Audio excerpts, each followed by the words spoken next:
Japan has retaken their throne atop the WBC World Baseball Classic World. They go undefeated in this tournament, beating the U.S. 3-2 in the championship game. Actually kind of crazy. Ohtani striking out Trout to end it. That was amazing. It was electric. It was storybook. Right, and here's the thing, like, dude, I want the U.S. to win? Absolutely. Yeah. Absolutely. Yeah. But I mean, am I fine with second place? Not ideal. Yeah, it's not too bad. And I'm a fan of baseball. At this point, I'm not super worried. Like, it's not... Come on. I am not happy about the second place. I'm freaking pissed. I'm not happy about it. But I'm a fan of baseball. That was the biggest letdown. And it was a really good baseball game. It was the biggest letdown. It wasn't ideal. Dude, I was so excited. It was the perfect storybook. I thought Trout was going to hit a home run. 3-2 count. Top of the ninth. He has to at least get on base to push it to Paul Goldschmidt. Hitting in the 4 spot. I know. And it would have been the perfect time. Yes. I can already see like the Instagram reels that I would see for like 5 months following the game. Yeah. And then like all the sick ass edits. No, of, I like, agree. Trout just hitting a ding ding and tying it up right there. It would be ideal. It almost I'm feels upset. And to squander what Trey Turner just gave us in the last 3 games is just... It's despicable. It's despicable. Despicable is a damn good word. Yeah. It's a damn good word. I feel like we were let down a bit. Schwarber was a bit of a letdown. Granted, he had a home run in the championship game, but still a bit of a letdown over the entirety of the series. Pete Alonso was a huge letdown.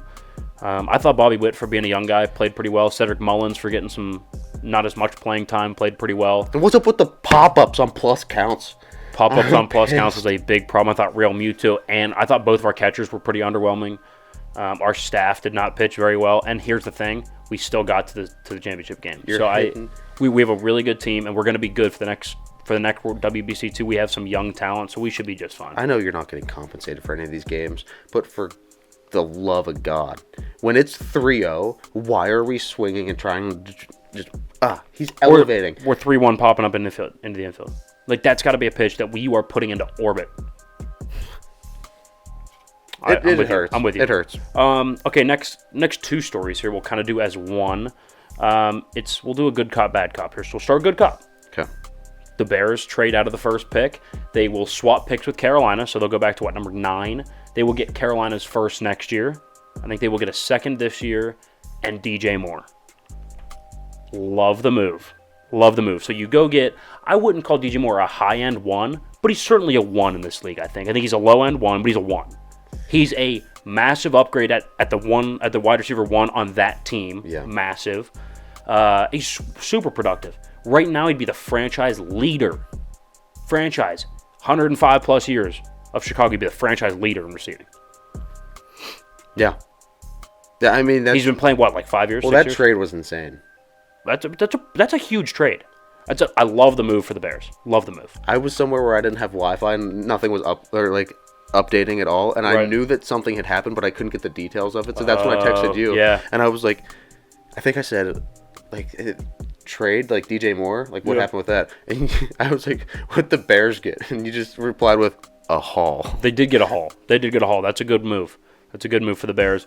On the flip side, though, bad cop here. They decided to then turn around and spend a bunch of money on, you guessed it, another expletive linebacker. Yeah. Like, what are we doing? Another position that they shouldn't be overpaying. And here's the kicker. You had Roquan Smith rostered, who is better than Tremaine Edmonds. I like Edmonds, but Roquan Smith is a much, much better linebacker. And you had him rostered, contract negotiations going on, was asking for a very similar number, a little bit higher than what they gave Tremaine, but a very similar number. And you traded him to then the next offseason pay big money for a lesser linebacker. There were mistakes along the way. Obvious mistakes were made along the way there. Physically, I can't understand. I don't know if they're trying to do it at this point, because they did the same thing with Khalil Mack. But this has transcended GMs, coaches. Yeah, I'm not sure what it is. I don't get it. How can you not look back at your history and just continue to do the same exact thing and just disappoint year in and year out? Even the year that they started 5-1, they ended up looking horrific. That was 2 years ago. That was where Nick Foles got some playing time, and that was the season that the Steelers went 11-0. So that was Mitch Trubisky's last year, there wasn't it? No. Yeah, it would have been Mitch. No, Mitch would have been in Buffalo. We went 11-0 with Ben. I know. I'm asking. Mitch played for Chicago, so Yeah. the 5-1 start. Yes. I know Nick Foles started a game or two. I think Mitch started a game. I don't know. Either one, whatever. Doesn't matter. I mean, look, this isn't 2007 anymore. Brian Urlacher, Tremaine Edmonds, they're not leading you to the championship. Sorry. Yeah. It's not the same style of football. We talked about that last week. We did talk about that last week. Finally here, UFC, what was it, 286 now? I lose track. 286. We're up, we're in the very high numbers. 287 is in like 2 or 3 weeks. That's going to be great. That's Stylebender, Israel Adesanya, and Alex Pereira. That's going to be insane. Yeah. Insane. Because Izzy has whooped everybody's ass up until this point, except for Alex Pereira. Cannot beat him. Pereira beat him like 2 or 3 times in kickboxing. He's beat him twice in the UFC. And here's the thing. Izzy always dominates most of the fights, but then gets knocked out because Pereira has cinder blocks for hands. Yeah. That's 270. That's 287. Can't wait for that. 286, though, Leon Edwards, still welterweight champion, beats Kamaru Usman. Second time. Yeah, Kamaru Usman. Yeah. Usman. But yeah, I mean, Usman, see, at one point he was considered the best pound-for-pound fighter. He's now lost 2 straight fights, both to Leon Edwards. The first fight was crazy, though, because he dominated the whole thing, got head kicked late. This time, he got dominated from start to finish. Leon looked like a much more complete fighter. Usman didn't, so it's interesting. Love the UFC. They also said Colby Covington's going to get the next shot at Leon. Really? Love it.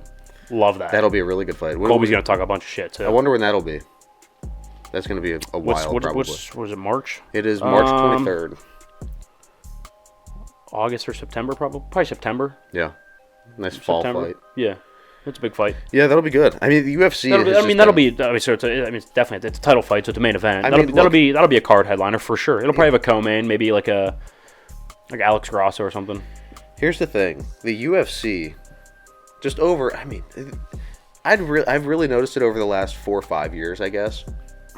They just don't schedule bad cards anymore. Every now and then, like even like the 9-10 years ago, a UFC fight night. They are stacked now. They're still, yeah. They're doing a great job over there. Absolutely. I mean, some of the prelims, you gotta start watching early sometimes. I mean, these are good cards. These are good cards. The only thing the talent's just gotten better. The only thing I didn't like about 286 was that the stupid times difference from London to here. Yeah, it was over by like 9 o'clock. I'm used to sitting down, starting at 11, and being like, okay, main card time. Yeah. Like 10 o'clock. I'd like to watch all the prelims too. Depends. Depends on the card. Sometimes I will. I just like watching people. But I like the late night. I like the late night. The late night, I like that better. Yeah. I mean, the fights get more. They get a lot more technical. You get a lot of those. Oh God. And on a weekend, I can remember a lot of the Uriah Faber fights from back in the day. Yeah. That was. Yeah, Uriah was a beast. The California kid. He's always my favorite, man. I mean, you look at the key demographic.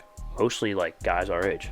Like, first of all, guys for sure. Yeah. And mostly younger. You don't got a lot of like 50, 60, 70-year-old guys watching UFC. Mostly younger. What are younger guys doing on a Saturday night? You're going out for a little bit. You got you have at bare minimum dinner plans. Yeah. Which means you're not going to sit down until 9:30, and so that's why the fight starts at 10 usually. That's why the main card starts at 10 usually. It makes sense. So to have it end by like 9 because of the time difference, I didn't like that. No, it was weird. It started at 5. Yeah, wasn't my bag, but strange. Either way though, great card overall. UFC 286. But we're going to get into a break now. When we come out of the break,